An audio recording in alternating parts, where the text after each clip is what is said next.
The battle between the US and North Korea over human rights looks set to intensify as the first American special envoy for North Korean human rights since 2017 has raised some major concerns in Seoul this week, renewing accusations against Pyongyang while condemning the recent forced repatriation of North Koreans in China and highlighting the North's history of abductions.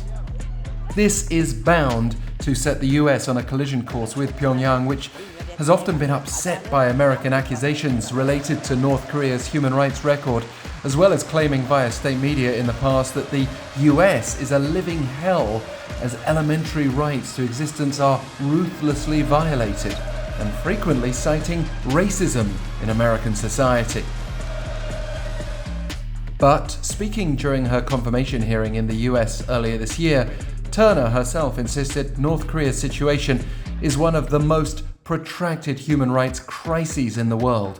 She said, as it's deteriorated, the connection between its widespread violations and abuses and the threat it poses to international security are clear.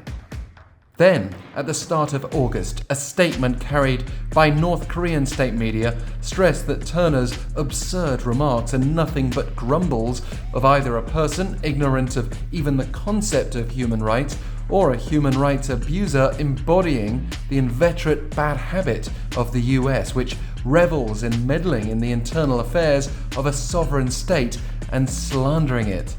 The statement also claimed that the appointment of such a wicked woman showed Washington's hostility towards Pyongyang.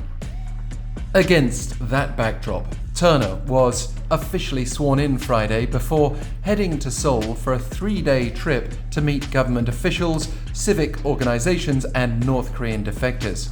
On Monday, she met with South Korean Foreign Minister Park Jin and called for international cooperation to expose terrible abuses in the north. Park also expressed Seoul's deep concerns and efforts to enhance solidarity with the international community to improve North Korean human rights. But Turner faces obstacles too, including from China.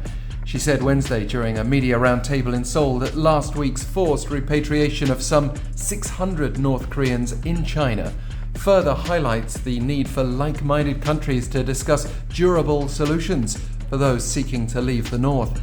While Seoul and Washington have apparently raised the issue with Beijing, it may not change China's stance going forward. As well as mentioning separated families, Turner said the issue of abductees is one of the best examples of human rights violations committed by the North Korean regime, having been shown a list of 516 people abducted by Pyongyang since the Korean War, with at least 21 of them believed to be living right now in the north.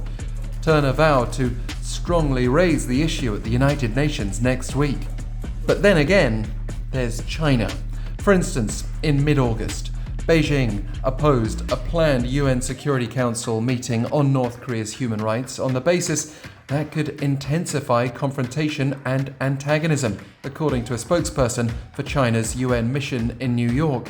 So, even though nearly a decade's passed since a landmark UN report stated that North Korean officials, potentially including leader Kim Jong-un, should face justice for state-led atrocities, global divisions, especially between the US and China, not to mention Russia, make such a move more challenging than ever.